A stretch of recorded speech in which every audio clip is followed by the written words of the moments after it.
Ava would arrive at any second. Sissy could sense her nearness, just as surely as she smelled the fog on the breeze. The fog often fell upon St. John's Harbor like a wolf that preyed upon a lamb, stealthy, sudden, and inescapable.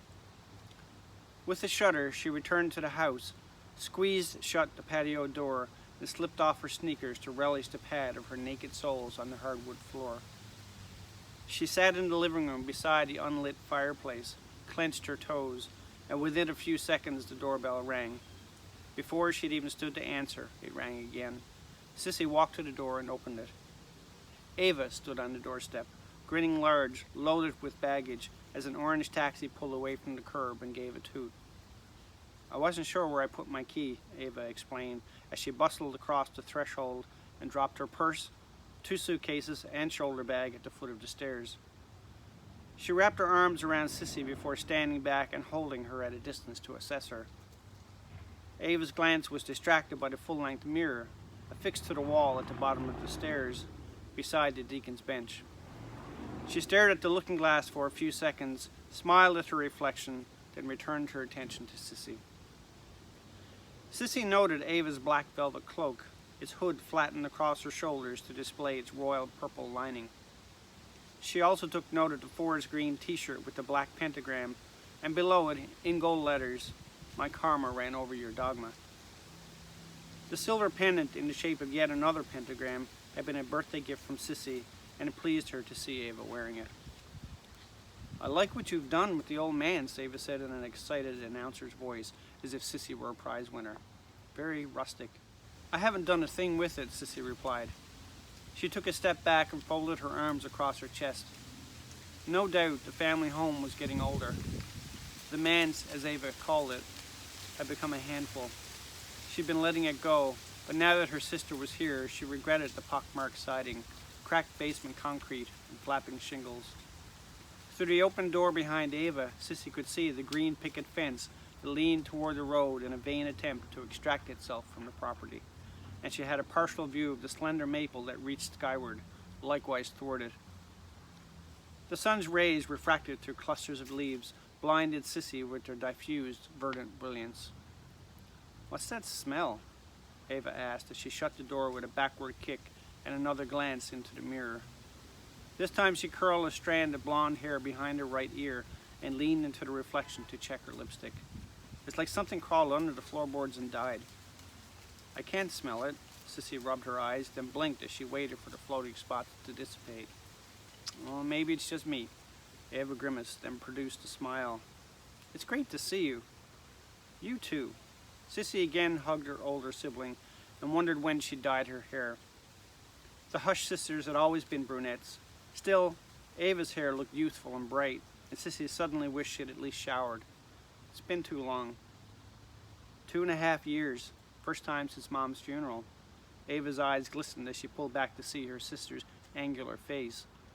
"But I'm glad you finally decided to deal with all this. It'll be good for you. And I've been waiting since Dad died." "I needed to be ready," said Sissy. "I wondered if you ever would be." Ava brushed a hand through her blonde locks to sweep them from her forehead. "I'd love coffee. It was a long trip." Sissy fixed the tea. Red mug for Ava and black one for Sissy, and brought her to the table where she took up her favorite seat in the entire house. From there, if she turned around, she had a view of the back garden, and in a natural sitting position, a perfect line of sight through the kitchen and down the hallway toward the curved staircase with its wide-bottomed step, and all the way to the red front door. "Sorry there's no sugar or cream," she said. "Don't tell me, you gave them up." Ava flashed a cheeky grin. Sissy smiled and said, "Months ago." "You're practically a monk," said Ava as she drummed her scarlet-painted fingernails on the tabletop. "I don't know how you stand it here with all this old stuff." While she sipped from her dark mug, Sissy considered her response and wished for the drumming to stop. It's comforting to have all these connections to the past. Ava's red lipstick mouth appeared to form a question, but instead of speaking, she closed her eyes and tilted her head back. "Listen." Ava paused, allowing the natural world to have its say.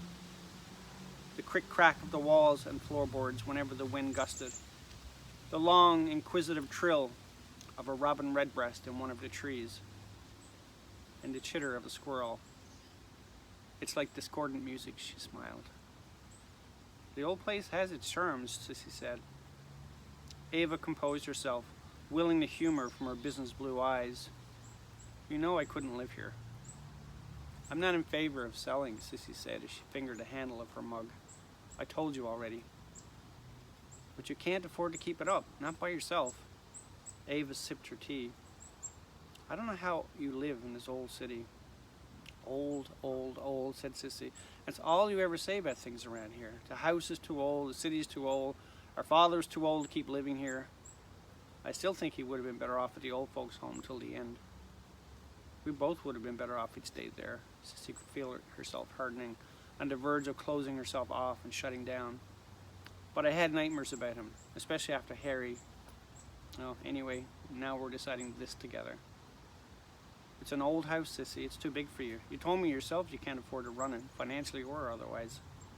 Ava glanced past Sissy and toward the garden, out to where the bright yellow sunflower heads bobbed in agreement with the late summer breeze. It's as much mine as yours. I have a say. But I can't see it as a bed and breakfast. People coming and going, no privacy, always serving meals, making beds. It's not how I want to spend the rest of my life. Then come live with me. Sissy caught a glimpse of the barefooted ghost girl, leaning out over the curved part of the stairwell that overlooked the entrance to the living room, her hair draping the shoulders of her white dress. Her hands grasped the railing in front of her. Hello, Claire, she said in her mind. She didn't respond, but Sissy could tell Claire was listening by the way she became very still. You know how I feel about Toronto, Ava. You know. Yes, well, you're not the first girl from St. John's to hate Toronto. It's cold there, and dark, and money-driven. And it's not St. John's, you might as well admit it. You hate change. You always have. And now when there's an opportunity... Opportunity? I have a life too, Ava. Look around you. Our parents, love them or hate them, lived here. Their parents built this house, now I live in it too. Harry and I shared a marriage here. We were married in the backyard. And you'll be buried in the backyard too, Ava shrugged. It's just a house. I mean, sure, it's big and glorious in its own way. In spite of everything bad that happened here, we had some fun times. I get it. My God, the big dinners, the fancy cars in the driveway, the Craig Millers, the Monroes, they all came here, didn't they? I used to hide in my closet till they were gone, said Sissy. Claire turned her head slightly toward the kitchen. I know you did, said Ava. I assumed it was just too much for you. Claire suddenly sat down on the fifth step and started to rock, as she often did, a motion Sissy could vaguely detect. They all loved you. You were the cute one that sang and played Silvery Moon on the Steinway. Sissy nodded toward the living room where the Victorian grand piano, with its reddish-brown mahogany satin finish, sat facing the wall. It was expected. A shadow crossed Ava's face, which caused Sissy to study her older sister, the unexpected softness of her features, especially the crow's feet. The blonde hair suited her, she supposed. You could have played too, Ava continued. You play beautifully. I didn't want to. That was your choice, Ava grinned. Amazing Grace, I remember. You played lots of hymns and Irish music. Sissy shrugged. I'm just not as comfortable with attention as you are. I played for myself. She sauntered to the living room and stood beside the piano.